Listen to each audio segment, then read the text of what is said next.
wa ma umiru illa liya'budullaha mukhlishina lahud-din hunafa. Allah tidak memerintahkan kita kecuali untuk beribadah kepadanya mukhlishina, secara ikhlas.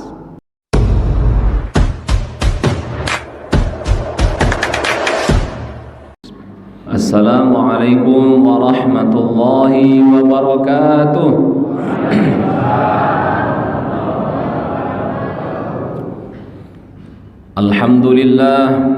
Alhamdulillahi rabbil alamin. Alhamdulillahilladzi ahyana ba'dama amatana wa ilaihin nusyur. Ashhadu an la ilaha illallah wahdahu la syarika lah, wa ashhadu anna Muhammadan abduhu wa rasuluhu la nabiyya ba'dah, amma ba'd. Tidak ada kata yang pantas kita ucapkan melainkan rasa syukur kita kepada Allah. Alhamdulillah, di pagi ini, di subuh ini Allah bangunkan kita setelah kita dimatikan oleh Allah. Makanya doa ketika bangun tidur, alhamdulillahilladzi ahyana ba'dama amatana wa ilaihin nusyur. Jadi Allah matikan kita tadi malam, kemudian Allah bangunkan pagi ini. Mudah-mudahan sebelum kematian datang yang sesungguhnya, mudah-mudahan kita semua sudah bertaubat kepada Allah dengan taubatan nasuha. Amin. Sebelum kematian datang, semua amal soleh kita diterima oleh Allah Subhanahu wa ta'ala. Amin.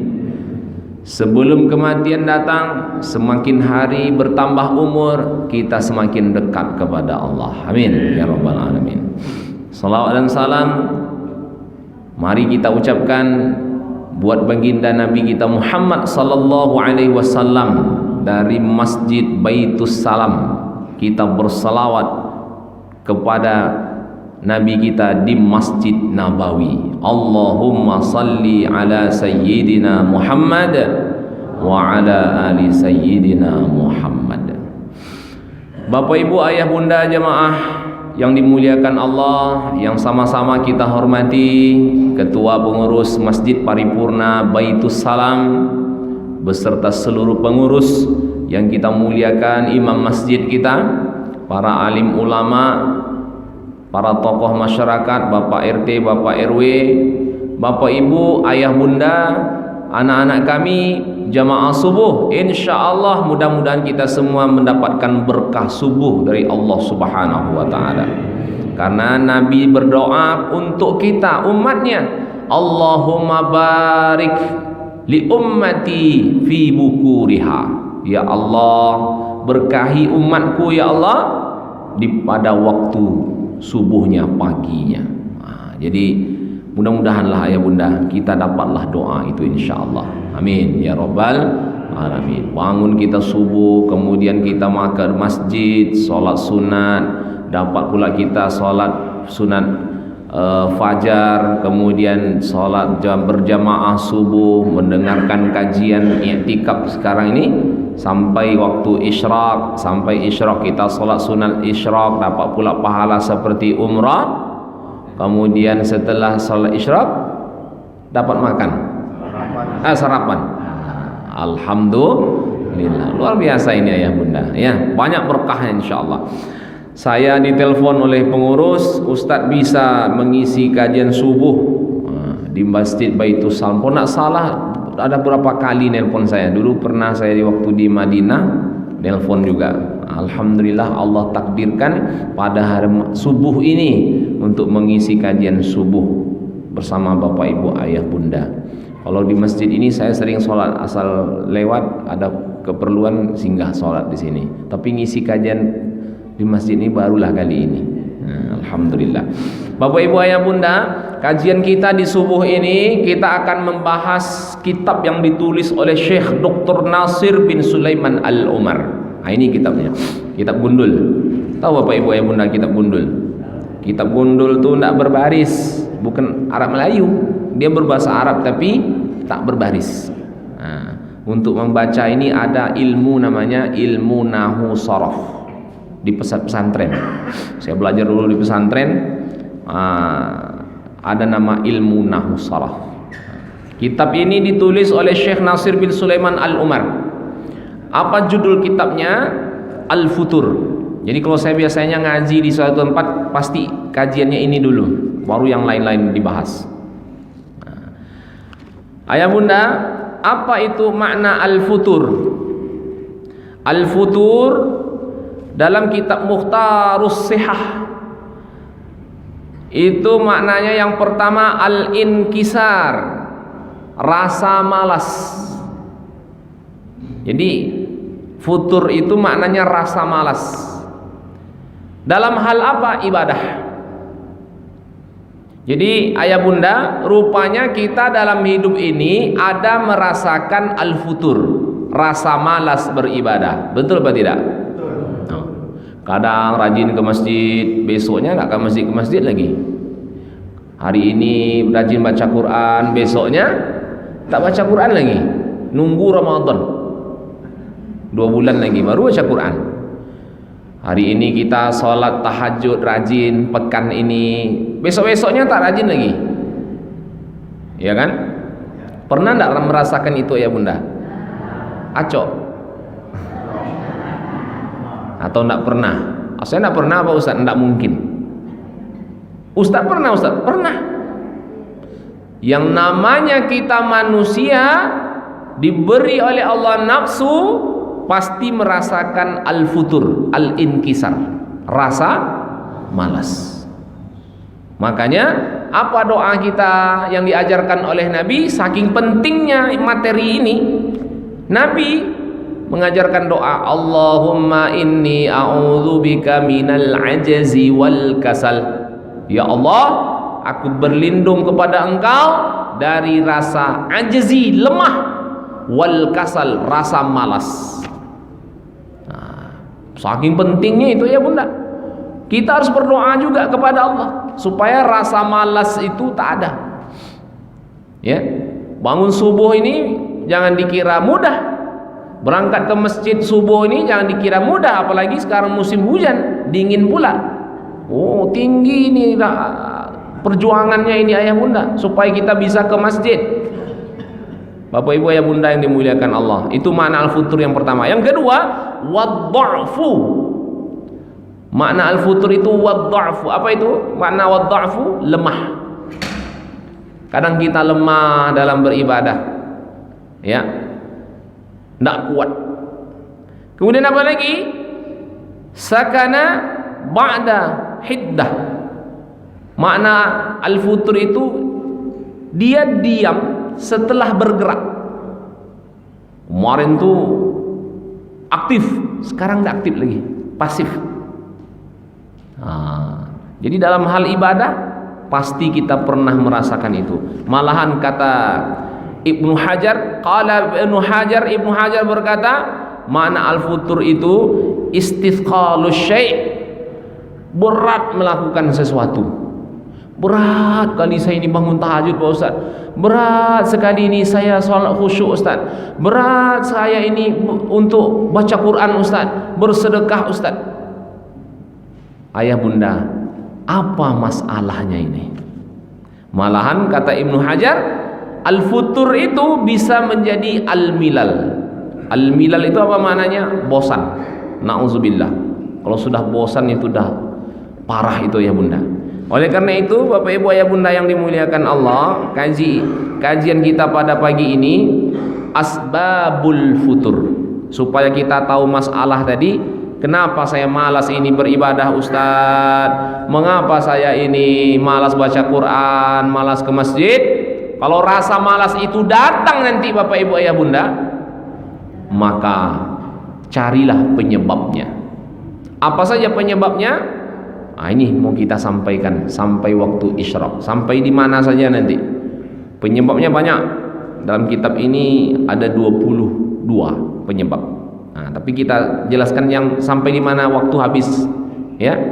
Mungkin disambung pula setelah waktu isyraq. Ayah bunda hari ini mau pergi pesta, mau pergi hal-hal yang lain lah, banyak ya.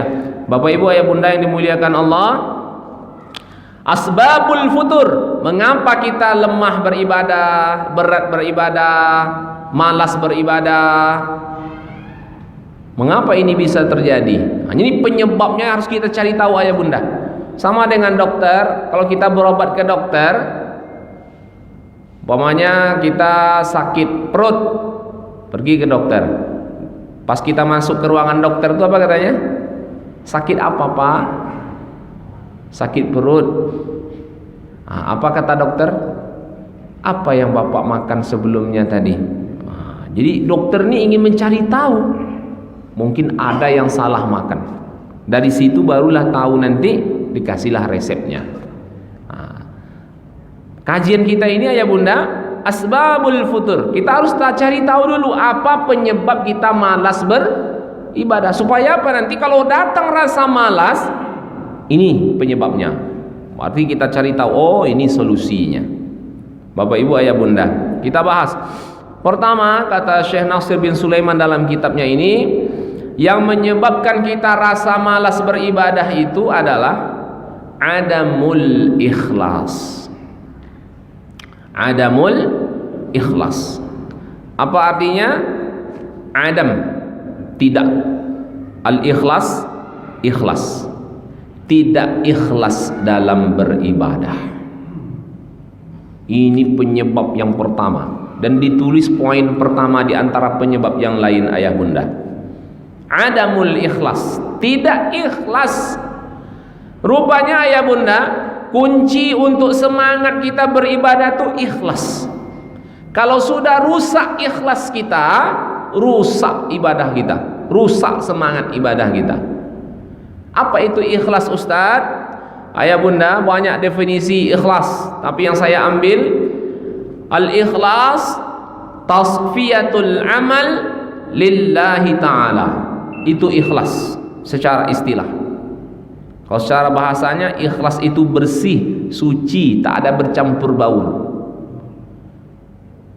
Kalau secara istilah, ikhlas itu tasfiyatul amal lillahi ta'ala, mensucikan amal lillahi ta'ala, hanya karena Allah, hanya karena mengharap ridha Allah. Itulah ikhlas. Dengan demikian, ikhlas itu tanpa syarat. Jadi kalau ada kita beribadah pakai syarat, itu belum ikhlas. Hanya satu, lillahi ta'ala. Ngapain ayah bunda ikut kajian subuh pagi ini? Karena ada sarapan Ustaz. Di rumah tidak ada sarapan, nampaknya kalau di masjid ada sarapan. Belum ikhlas. Karena ada syarat yang lain. Ngapain kita salat subuh pagi ini? Karena lillahi ta'ala, mengharap ridha Allah. Ini adalah perintah Allah. Berarti itulah ikhlas. Ngapain kita pergi haji, pergi umrah? Lillahi ta'ala, mengharap ridha Allah. Ngapain kita bersedekah? Lillahi ta'ala. Makanya ya bunda, ini kunci. Kalau kita tidak ikhlas, disinilah letak masalah semangat atau tidaknya kita beribadah kepada Allah. Mengapa demikian? Kita beribadah karena selain Allah. Kalau karena makhluk, makhluk itu kadang ada, kadang tidak. Kalau karena Allah, Allah itu maha ada. Karena kita beribadah karena yang maha ada, pastilah ibadah kita itu selalu semangat beribadah. Karena apa? Karena ibadah kita beribadah karena yang maha ada. Tapi kalau kita beribadah karena makhluk, makhluk itu kadang ada, kadang tidak. Contoh, kenapa ikut kajian wirid Bapak Ibu? Ya awak sogan ke pengurus masjid Pak Ustaz. Sogan ke pengurus masjid. Kalau begitu pengurus masjid itu kadang ada, kadang tidak. Kalau ada, semangat. Kalau tidak ada, tak semangat. Bapak Ibu ayah bunda yang dimuliakan Allah, Inilah pentingnya ikhlas. Tasfiyatul amal lillahi ta'ala. Mensucikan amal karena mengharap ridha Allah. Jadi kalau kita masih karena syarat ibadah kita belum ikhlas, niatkanlah ayah bunda lillahi ta'ala. Makanya dalam melafazkan niat dalam Syafi'iyah, mazhab Syafi'iyah, kita diajarkan salat subuh, usalli, dalam melafazkan niat, usalli fardhas subhi rak'ataini ma'muman, ujungnya apa? Lillahi ta'ala. Kunci ibadah ini ayah bunda. Ya, salat yang niat-niat lain pasti ada ujung-ujungnya lillahi ta'ala, karena mengharap ridha Allah. Mungkin tadi dari rumah bercabang niat, maka dilafazkan niat dalam mazhab Syafi'i, maka diluruskan lillahi ta'ala. Ayah bunda yang dimuliakan Allah, inilah kehebatan ikhlas. Rupanya bisa membuat kita semangat beribadah. Rusak ikhlas kita, rusak ibadah kita, rusaklah semangat ibadah kita. Jadi kalau kita nak semangat nanti ayah bunda ibadah, inilah masalah utamanya. Cek ikhlas kita. Mungkin ada masalah dengan ikhlas kita. Bapak ibu ayah bunda yang dimuliakan Allah, firman Allah dalam surah Al-Bayyinah ayat 5, "Wa ma umiru illa liya'budullaha mukhlishina lahud-din hunafa." Allah tidak memerintahkan kita kecuali untuk beribadah kepadanya mukhlishina, secara ikhlas. Ikhlas ayah bunda. Makanya kata Nabi, innallaha la yanzuru ila suwarikum. Allah tak melihat bentukmu. Allah tak nengok ayah bunda. Berjubah tak berjubah, nak penting bagi Allah. Ya kan? Bentuk kita tinggi atau pendek tak penting bagi Allah. Bajangguik tak bajangguik, Allah tak nengok bang. Yang Allah tengok apa? Belum lagi. Ada lagi kata Nabi, innallaha la yanzuru ila suwarikum wala ila amwalikum. Allah tak menengok hartamu, kaya tak kaya kita, Allah tak penting bagi Allah. Walakin yanzuru ila qulubikum wa a'malikum. Yang Allah tengok apa? Hati dan amal kita dengan ikhlas. Maka ikhlaslah ayah bunda.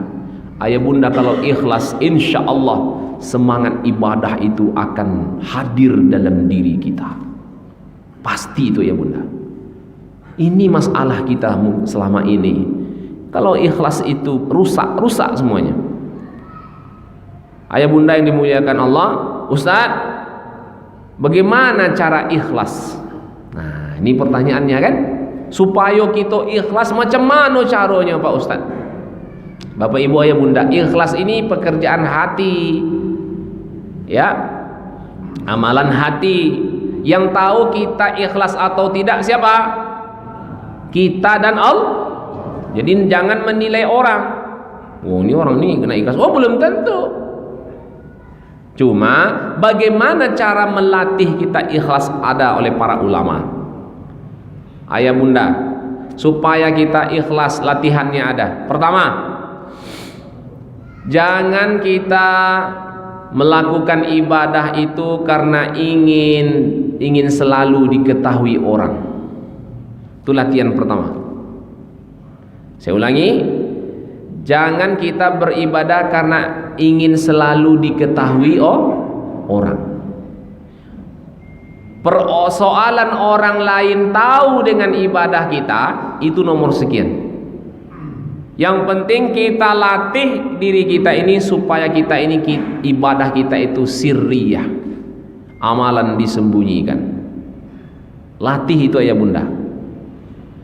Kalau kita ingin selalu diketahui orang ibadah kita, disinilah letak rusaknya ikhlas kita. Takkan ikhlas kita ya bunda.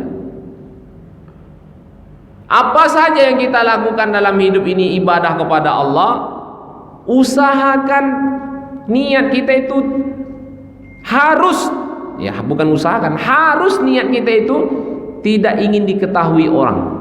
Orang lain tahu jadinya Ustaz, itu nomor sekian, biarlah dia tahu. Yang penting niat kita tidak ingin selalu diketahui orang. Makanya ayah bunda, kalau sholat fardu tahu oleh orang kita berjamaah, iya kan?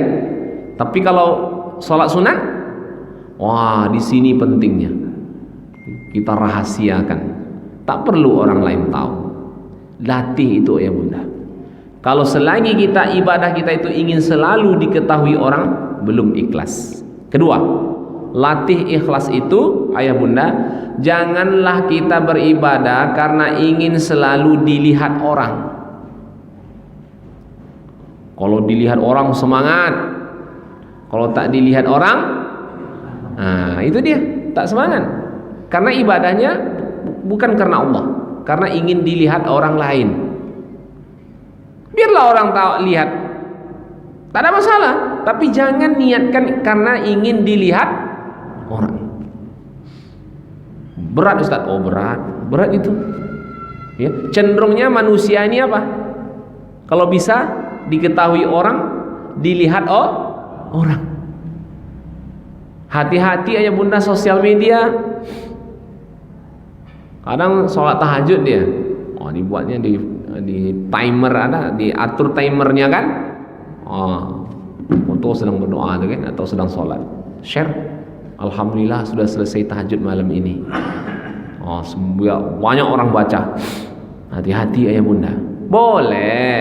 Boleh asal niat kita bukan itu.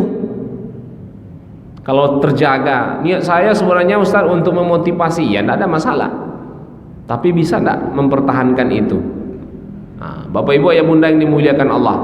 Ketiga, supaya kita ikhlas, janganlah kita beribadah karena ingin dipuji orang. Mabuk pujian.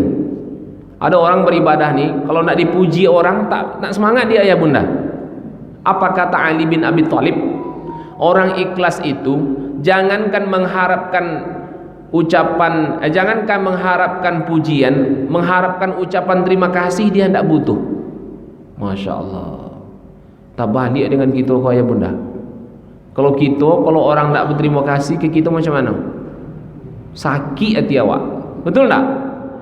Lawak tolongnya Pak Ustaz, lawak tolong apapun yang ada masalahnya kita tolong. Tak taunya, tak pandai dia berterima kasih ke awak. Memang kurang ajar apa aja tu. Hati-hati aja bunda. Berarti belum ikhlas. Orang ikhlas jangankan untuk mengharapkan pujian, ucapan terima kasih dia tidak butuh. Masya Allah. Berat itu ya bunda. Berat, mujahadah, perlu latihan sungguh-sungguh. Ya, Bapak Ibu ya bunda. Yang keempat, ingin ikhlas, maka latihannya adalah janganlah kita beribadah karena ingin dihargai orang. Ada satu masjid saya keliling-keliling ngisi kajian. Ada satu masjid, bapak tuh hadir selalu ke masjid, datang, pokoknya selalulah, ya. Suatu ketika udah 3 bulan saya ngisi di situ, tak ada ke masjid bapak tu lagi. Saya tanya ke pengurus, mana bapak yang sering duduk di situ? Karena di masjid ini ciri khas duduk tu ada bapak ibu ya bunda. Ini karena pertama saja saya ke sini nih. Biasanya di tiang ini, di sudut ini ada tuh. Saya tandai itu. Jadi bapak tuh sakit dia pak, saya bilang. Pak pengurus sakit dia. Enggak Pak Ustaz. Jadi segan kita Ustaz. Apa masalahnya? Kemarin ada pemilihan RT Pak Ustaz. Oh, rupanya nak terpilih jadi RT rupanya. Nak ke masoji le. Nauzubillah. Ini contoh ya bunda ya. Contoh. Apa contohnya?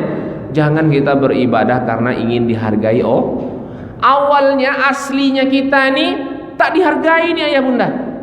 Asli kita ini kita ini semuanya hina. Aslinya kita ini. Dan kenapa kita dihargai orang, dimuliakan orang? Karena Allah masih menutup aib buruk kita. Betul atau tidak?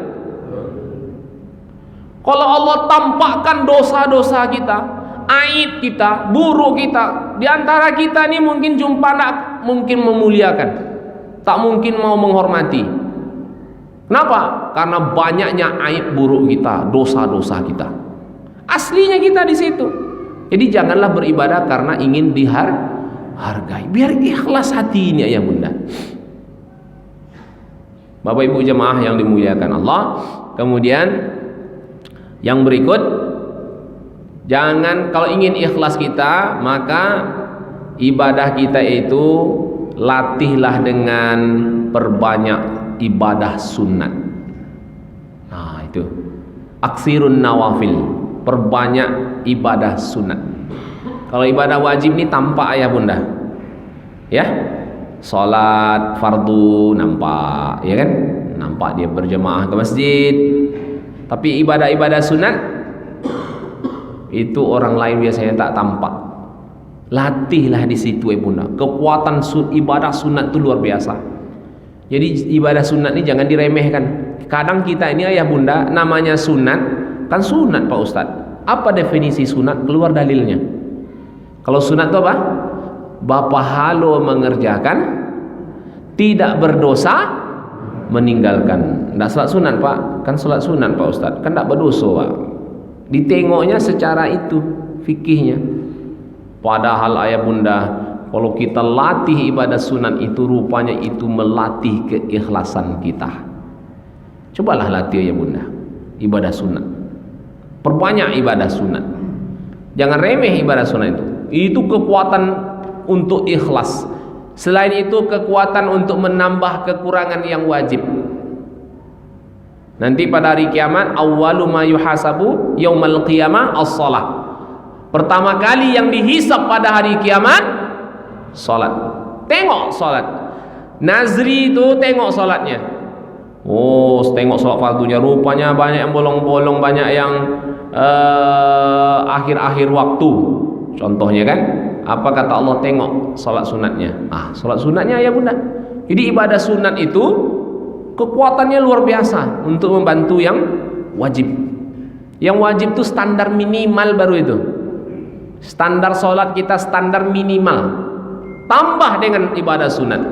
Selain menambah juga melatih keikhlasan kita. Makanya ya bunda, kalau kita tengok masjid ini indah karena banyak yang sunat. Betul atau tidak? Masjid ini indah banyak yang sunat, bagus karena banyak yang sunat. Kalau mestinya masjid ini ayah bunda selesai di plaster, cukup dicat saja, selesai dah, karena itu wajibnya.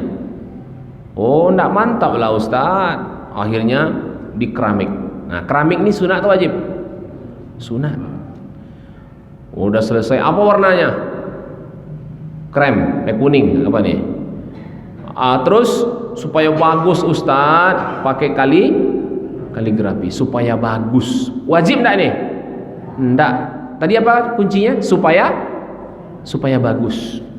Jangan remeh dengan sunat ini ya bunda. Saya analogikan ke bangunan ini. Di rumah kita juga begitu.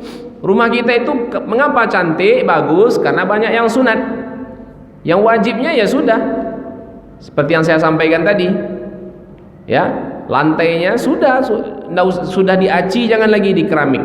Itu wajibnya. Oh, kan enggak bagus Pak Ustaz. Ya, kan enggak bagus pakai keramik. Ya kan? Catnya beda-beda. Ada saya pergi ke rumah seseorang ngisi kajian, itu rumahnya nano-nano lah catnya. Ruang tamu catnya putih. Begitu saya masuk ruang keluarga catnya ungu. Terus masuk saya ke dapur pergi wudu catnya hitam. Ini mantap juga Pak Haji, mantap rumah Pak Haji ini, saya bilang. Iya, alhamdulillah Pak Ustaz. Apanya yang mantap menurut Ustaz? Catnya, saya bilang. Oh iya Ustaz, kalau kamar pink Ustaz katanya. Kamarnya pink.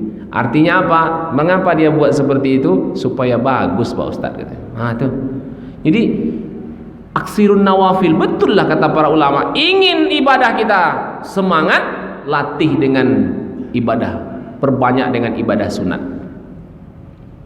Itu ayah bunda, kalau ingin ikhlas, latihlah itu. Bapak ibu ayah bunda yang dimuliakan Allah subhanahu wa ta'ala, itulah beberapa cara yang dilatih oleh para ulama bagaimana kita bisa semangat beribadah, ikhlas. Itulah dia caranya. Latihlah ikhlas itu ayah bunda. Insya Allah kalau dilatih lama-lama terbiasa. Kalau sudah terbiasa insya Allah lama-lama membudaya. Kalau sudah membudaya itu sudah menjadi kebutuhan. Ya, ini kunci utama ayah bunda. Kalau kita ingin ibadah kita ini semangat, maka ikhlaslah. Memang ikhlas ini tak semudah yang kita bayangkan ayah bunda. Dan ingat, orang ikhlas tidak ada pakai syarat. Itu kunci ayah bunda. Tak ada pakai syarat. Tasfiyatul amal lillahi ta'ala, hanya mengharap ridho Allah, itu saja. Ya. Oh, saya dapat ini Ustaz dari amal itu, dapat pahala, dapat surga. Saya bekerja ikhlas Ustaz dapat gaji. Itu bukan tujuan. Itu adalah hadiah atau akibat. Jangan dijadikan itu tujuan. Tujuan kita apa? Lillahi ta'ala. Kadang ada pula orang, Ustaz saya bekerja ikhlas apa tidak itu? Saya mengharapkan gaji. Niatkan ikhlas, bismillah. Berangkat dari rumah, bismillah tawakkaltu 'ala Allah, la haula wala quwata illa billah. Dah. Oh, saya dapat gaji. Itu hadiah, itu akibat. Jangan dijadikan itu tujuan. Kalau itu jadi tujuan, itu dia yang rusak. Datang ke kantor, absen, cek log, pulang. Nanti mau pulang datang lagi, absen lagi. Tapi kalau tasfiyatul amal lillahi ta'ala, apa kerja yang harus saya selesaikan hari ini? Itu dia. Udah selesai barulah. Tapi kalau enggak, ya begitulah ya bunda. Bapak ibu jamaah yang dimuliakan Allah subhanahu wa ta'ala, inilah yang menjadi persoalan bagi kita. Mengapa kita tak semangat beribadah? Karena tidak ikhlas. Satu. Yang kedua, dalam kitab ini dijelaskan mengapa kita malas beribadah, berat beribadah. Penyebabnya yang kedua adalah dha'ful ilmi syar'i, lemah dalam ilmu syar'i. Ayah bunda, ilmu syar'i itu apa? Ilmu syar'i itu yaitu Al-Quran dan hadis, pedoman hidup kita. Kita tidak boleh lemah. Kalau dalam ilmu-ilmu lain boleh lemah ayah bunda. Tak pandai bahasa Mandarin, tak ada masalah. Tak mahir bahasa Inggris, tak masalah. Tapi kalau tak pandai ilmu syar'i, masalah. Apa masalahnya? Lemah kita beribadah. Cek pribadi kita nih ayah bunda. Ustaz, saya ini kok malas sholat subuh berjamaah ke masjid. Cek, tengok ilmu syar'i. Apa ilmu syar'inya? Keistimewaan sholat subuh berjamaah. Kita cari ilmu syar'inya itu. Apa keistimewaan? Oh, rupanya luar biasa ya Pak Ustaz. Besok di hari kiamat kita mendapat cahaya oleh Allah. Orang yang pergi sholat subuh berjamaah itu ada cahaya, mendapat cahaya. Apalagi dijamin oleh Allah. Kehidupannya sudah dijamin oleh Allah, dalam jaminan Allah. Siapa yang tak senang hati ayah bunda, hidup kita ini dijamin Allah. Apalagi salat subuh berjamaah pahalanya fakannama shallal lail kulluh, seolah-olah dia salat semalam suntuk. Ada yang tolok jemaah kita ayah bunda yang salatnya semalam suntuk, mulai maghrib selesainya azan subuh. Jangan berhenti-berhenti. Saya nak sanggup, diupahkan oleh orang saya 10 juta, 100 juta, nak sanggup saya itu ya bunda. Malah sanggup. Rupanya nilai itu bisa hanya dilaksanakan salat subuh kalaulah tahu saya begini Pak Ustaz, apa kata Nabi? Saya akan pergi ke masjid walau kana habwan, walaupun dalam keadaan merangkak. Merangkak saya pergi Pak Ustaz. Itu rupanya. Kalau sudah tahu ilmu syar'i, semangat. Ustaz, saya sholat tahajud tak pernah tinggal, puasa Nabi Daud selalu. Ada masalah dalam diri saya. Apa itu? Setiap lewat kotak infak agak berat uang saya keluarkan. Lemah dalam ilmu syar'i ketika berimpak sedekah. Cari apa keistimewaan sedekah. Mathalul ladzina yunfiquna amwalahum fi sabilillahi kamathali habbatin ambatat sab'a sanabil. Kata Allah, 1 menjadi 7 dibalas. 1 dibalas Allah 7. Setiap tangkai yang 7 itu mi'atu habbah, 100. Berarti 1 kali 7 kali 100. Masya Allah. Tapi waktu tertentu Allah lipat gandakan tak terhingga. Kalau begitu, semakin banyak bersedekah jumlahnya, maka semakin banyak dapat pahalanya, balasannya. Kalau semakin sedikit sedekah, sedikit pula dapat pahalanya. Begitu Pak Ustaz. Maka besok lewat kotak infak, nak mau dia sedikit lagi, ya kan? Kadang kita ni ayah bunda malu kita ini kadang-kadang lewat kotak infak, doanya banyak. Ya Allah, pergi haji umroh lah saya ya Allah. Ya Allah, sekeluarga lu minta itu pergi haji umroh tu. Ya Allah, banyaklah rezeki harta kami ya Allah. Ya Allah, apalagi diluaskan, dimudahkan segala urusan kami ya Allah. Banyak begitu dikeluarkan parang pati murah. Tahu parang pati murah? 1000. Doanya banyak. Tambah lecik doanya. Ya Allah, keturunan kami masuk surga lah ya Allah. Infaknya berapa? 1000. Doanya banyak, mintanya banyak. Kalau nampak oleh Allah, oleh malaikat tu, malu kita ya bunda. Iya kan? Mestinya Allah tahu engkau ni tak 1000 ini, kapasitas engkau untuk bersedekah ni tak 1000. Allah Maha tahu minimalnya engkau ni berimpak 10.000. Tapi karena kita pelit, atau tak tahu ilmu syar'i, lemah dalam ilmu syar'i, akhirnya pelit, sedikit bersedekah. Malu kita ya bunda. Ya. Kadang sering orang mengumpamakan bayar parkir saja sudah 3.000 ya bunda. Masa kita doa masuk surga, pergi umroh sekeluarga 1.000 cuman. Parkir saja sudah 3.000. Pekanbaru ini terkenal dengan kota parkir. Banyak parkir, sebentar parkir. 3.000 ya. Ada bahaya, lebih tak enaknya lagi. Masuk toilet saja Pak Ustaz sudah 5.000. Kita masuk toilet tu 5.000 ya bunda. Kamu pernah masuk toilet 5.000? Tertulis bukan 5.000 bang. Buang air, saya buang air besar 3.000. Buang air kecil 2.000. Apa katanya?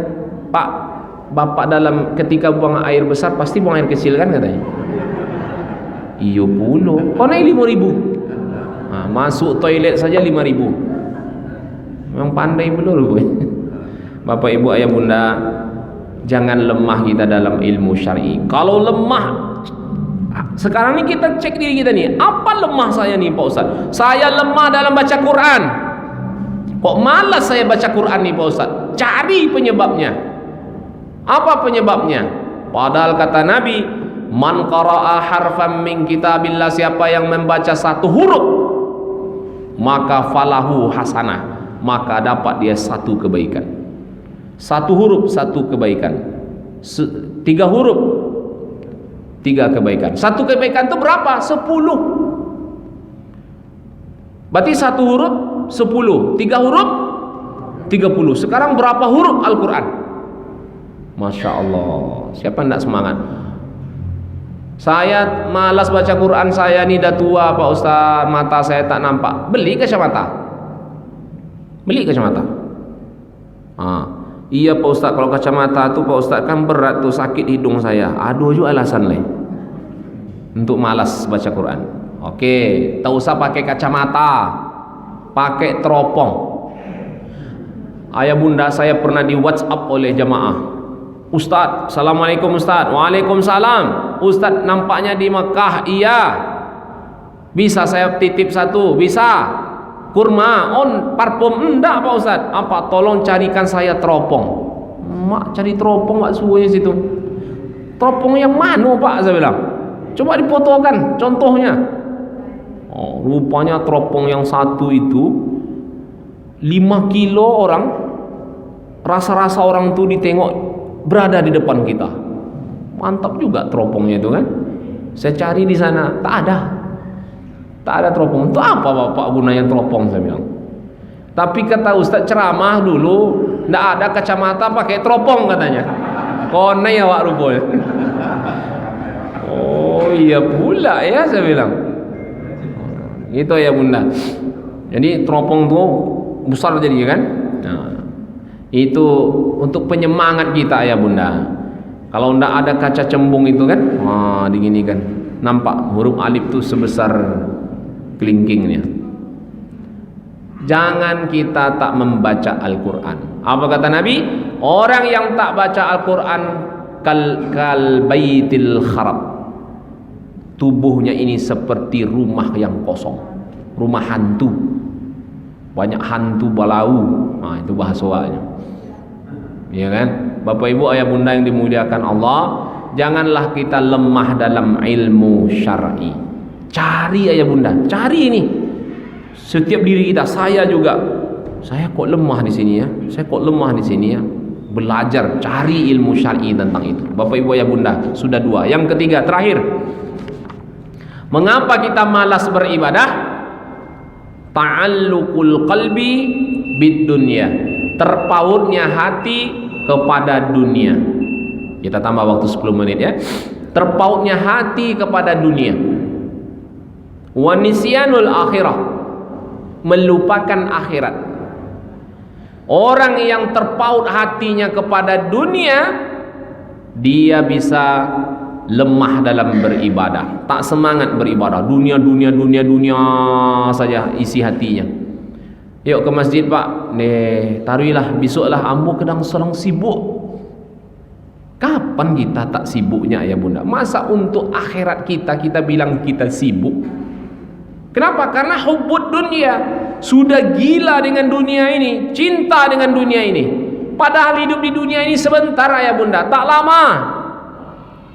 Mengapa orang gila dengan dunia, hubbud dunia? Mengapa ini bisa terjadi? Penyebabnya satu. Apa itu? Tulul amal. Tul, panjang. Amal, angan-angan.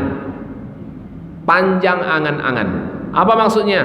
Orang yang panjang angan-angan itu, dia merasa hidup ini lama matinya lagi. Betul kita ni lama matinya lagi ayah bunda? Belum tahu. Orang yang menganggap mati itu lama lagi, ini penyebab dia cinta dunia. Terpaut hatinya dengan dunia. Umur saya kan masih 35 Pak Ustaz. Mati saya lama lagi kalau diukur dari 63 tahun. Tapi kematian itu kan kita tidak tahu ayah bunda. Kapan kita mati? Iya kan? Kita dalam masjidnya, tidak tahu kita ini. Rupanya kemarin ada kawan kami, jemaah kami Ustaz masih muda mati. Memang betul kata Allah, kullu nafsin za'iqatul maut. Setiap itu apa? Kullu itu berarti semua. Siapa saja, yang tua, yang muda, yang kaya, yang miskin, pejabat, yang rakyat. Kalau sudah sampai waktunya, za'iqatul maut.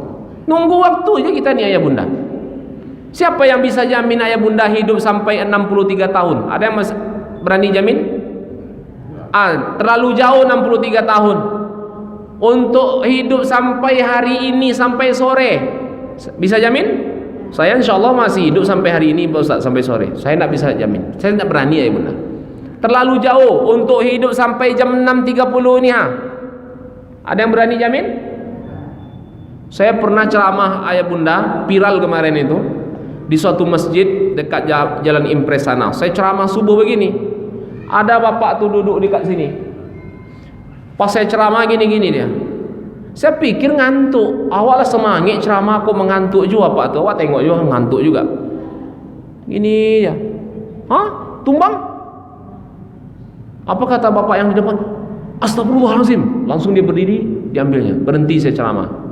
Apa yang terjadi? Innalillahi wa inna ilaihi raji'un. Meninggal dunia. Jadi hati-hati bapak ibu mendengarkan kajian saya.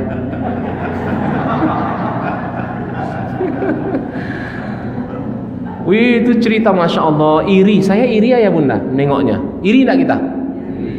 Meninggal di tempat yang baik, selesai sholat subuh berjamaah, saat mendengarkan kajian. Masya Allah. Dan saya dapat cerita dari jamaah situ, memang bapak ni Ustaz, hujan potui pun hari katanya. Tahu potui? Hujan petir pun hari dia datang ke masjid. Karena dia tua enggak? Saya bilang, oh enggak. Dari mudanya dia di sini dulu pengurus masjid apa. Pokoknya dia orang yang paling rajin ke masjid. Masya Allah. Apa kuncinya? Karena dia tidak terpaut hatinya kepada dunia. Bukan berarti kita tidak butuh dunia ya bunda. Butuh. Jangan dibuang dunia ini. Dunia ini harus. Tapi ingat, jangan karena kita berada di kehidupan dunia ini membuat kita lalai mengingat Allah. Hidup ni sebentar ya bunda, tidak panjang hidup ini. Paling lama kata Nabi umur umatku 63 tahun. Kita bulatkan saja 62 tahun. Ada yang lebih tapi tak banyak. Tengok dalam masjid ni. Kalau saya tengok dalam masjid ni ada yang lebih ni. Ayah kita berapa umurnya ayah? 80. Masya Allah, sehat selalu ya. Luar biasa, ada lebih. Tapi tak banyak. Tapi hati-hati tu ya. Untuk semua, saya juga. Kita tidak tahu hidupnya ayah bunda. Makanya jangan hati ini dunia saja. Dunia itu di sini. Jangan di hati. Kita ni hidupnya sebentar. Makanya ayah bunda, kita tidak tahu. Entah ayah duluan, saya belakangan. Allah ambil ya kan? Atau saya belakangan, ayah bunda yang duluan. Kita hidup ni tak tahu ayah bunda. Makanya jangan panjang angan-angan. Kita hitung, kita berhitung nih ayah bunda ya. Betul tak hidup ni singkat? Coba kita berhitung. Kita berhitung sekarang. Kapan kita dihisap oleh Allah dosa kita? Ketika kita akil balik. Betul tak? Akil balik perempuan lebih cepat dari laki-laki. Apa tanda laki-laki akil balik? Mimpi basah. Perempuan datang haid. Umur berapa? Kita rata-ratakan aja. Ini contoh. Umur 17 tahun. Pertanyaan saya ayah bunda, umur 17 tahun itu sudah rajinkah kita ke masjid untuk berjamaah? Baca Quran? Ngapain kita umur 17 tahun? Sibuk mencari jati diri. Bahasa orangnya pubertas. Iya kan?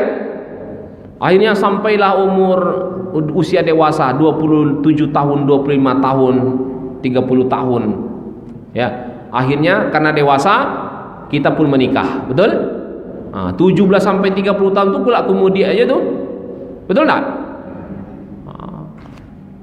Umur 30 tahun kita menikah. Pertanyaan saya, setelah menikah tambah rajin ke berjamaah ke masjid, baca Quran khatam 1 bulan setiap 1 kali, bersedekah rajin, salat sunat tak pernah tinggal? Belum. Ada apa usia 30 tahun ketika setelah menikah? Sibuk mencari nafkah. Iya kan? Cari nafkah untuk anak istri. Istri pun dah sibuk untuk rumah tangganya. Kadang-kadang sholat sudah dilalai akhir waktu. 30 tahun. Andaikan di ibu tu punya anak 5 orang, berarti berapa tahun kerjanya beranak saja? Anggaplah 2 tahun sekali punya anak. Berarti berapa tahun dia beranak saja kerjanya? Apa? Berapa tahun? 10 tahun. 10 tahun tuh beranak aja. Karena 2 tahun sekali punya anak.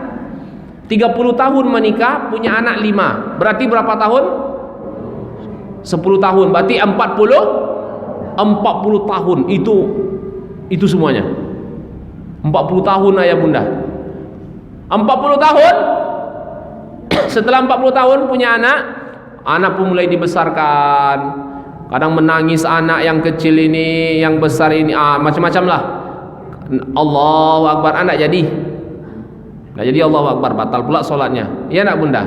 Bunda ketawa, dia terasa dia tuh. Iya, 40 tahun. Akhirnya sekolahkan anak pertama, kedua, ketiga, keempat, kelima dan selanjutnya. Sekolahlah dia. Usia kita pun masuk usia pensiun, 56 tahun. Masuk usia pensiun. Selesai sudah semua anak sekolah. Kuliah pun sudah selesai.